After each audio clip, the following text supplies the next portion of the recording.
अचानक से ब्लास्ट हुआ। मैं हवा में ऊपर उछला और नीचे आया। फिर मेरा ध्यान अपने पैर पे गया। अरे मेरा पैर तो उतना नीचे तक निकल गया। हाथ पहले सोचा हाथ ही इंजर्ड है, लेकिन देखा पैर भी मेरा उतना पंजे के साथ पूरा, जूते के साथ पूरा पैर गायब है।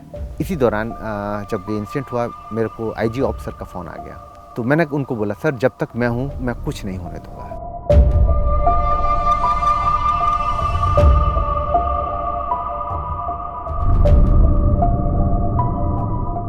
मेरा सफ़र सीआरपीएफ का सफ़र 1990 एज ए सब इंस्पेक्टर मैंने सीआरपीएफ ज्वाइन किया था। जो संवेदनशील स्थान थे वहाँ पर हमेशा मेरी पोस्टिंग रही। ये मेरे 5 लाइव इनकाउंटर हैं, जिसमें 5वां जो था जिसमें मैं इंजर्ड हुआ। इससे पहले 2 मणिपुर में और 3 झारखंड में मेरे इनकाउंटर्स हुए हैं, लाइव इनकाउंटर 1 to 1। 3 मई 2011 को जो इंसिडेंट हुआ उसकी इन्फॉर्मेशन हमको 2 दिन पहले मिली थी कि कुछ ऑपरेशन वहाँ करना है, कुछ नक्सलाइट वहाँ पर आए हुए हैं, उनके बारे में इन्फॉर्मेशन मिली। 3 मई को हम लोग अर्ली मॉर्निंग 4:30 बजे अपने कैंप से हम लोग निकल लिए। साथ में सिविल पुलिस का ग्रुप था हमारे साथ। मैं टोटल 124 लोगों को लीड कर रहा था उस ग्रुप में। उस रास्ते से चढ़े जो बड़ा टिपिकल रास्ता था, हर कोई सोच नहीं सकता कि इस रास्ते से कोई आएगा। पहाड़ी को पूरा हमने अच्छे से तलाश लिया, सब कुछ किया, गाँव को भी देख लिया, लोगों से बात किया। जो हमारे साथ एक लैंग्वेज का जो लोकल हम रखते थे सिविल पुलिस का, उससे भी वहाँ गाँव से बात की तो कुछ इस तरह का नहीं दिखा। उस चीज़ की इन्फॉर्मेशन मैंने अपने सीनियर्स को दे दी कि सर जो आपने एरिया बताया था वो हमने अच्छी तरह छान लिया है, वहाँ पर कुछ नहीं है। तो बोला ठीक है, फिर आप लोग नहीं है वहाँ से, आप लोग ध्यान से आप लोग वापस लौट जाओ। लेकिन मन में जब चलते हैं तो हमेशा मैं कॉन्शियस रहता था। इंट्यूशन एक आ रही थी, कुछ ना कुछ दिखा, एक झलक मेरे को पहाड़ी पर दिखी तो मेरे को लगा कुछ था। जैसे हम आधा घंटा उस जंगल के अंदर चले होंगे तो अचानक से लकड़ी काटने की आवाज़ आई।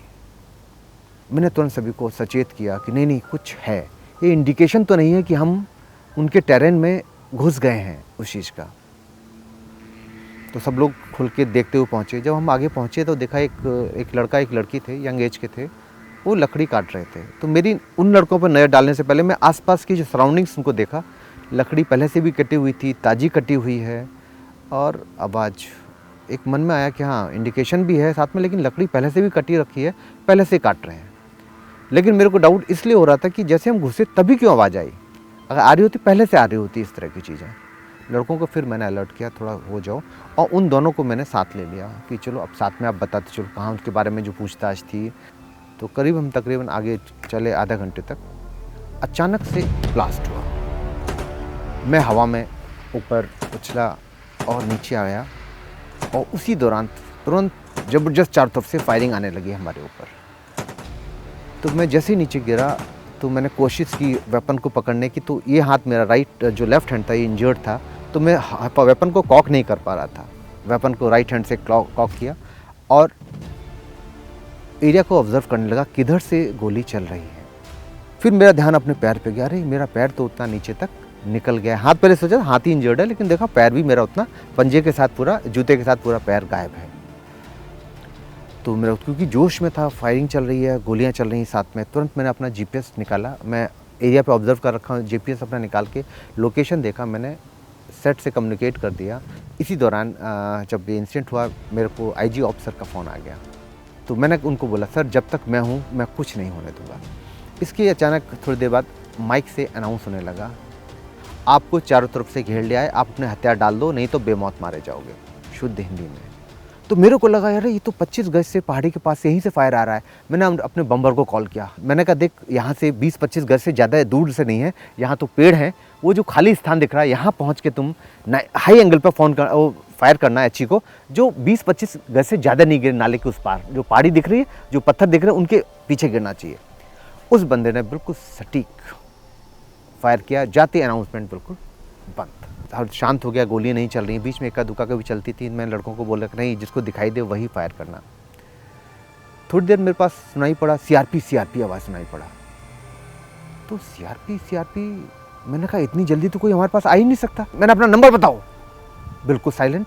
मैंने तुरंत उधर 2-4 राउंड फायर किए, क्योंकि मेरा लग गया कि इतनी जल्दी तो कोई आ ही नहीं सकता, ये सीआरपी कहाँ से बोल के आ रहे हैं। तभी मेरे को एक जवान अपना दिखा है, सेट से हमारा कम्युनिकेशन हो रहा है, दिखाई दिया, बड़ी जो मेरी कंपनी का भी था। तो मैंने कहा अपने बंदे आ गए।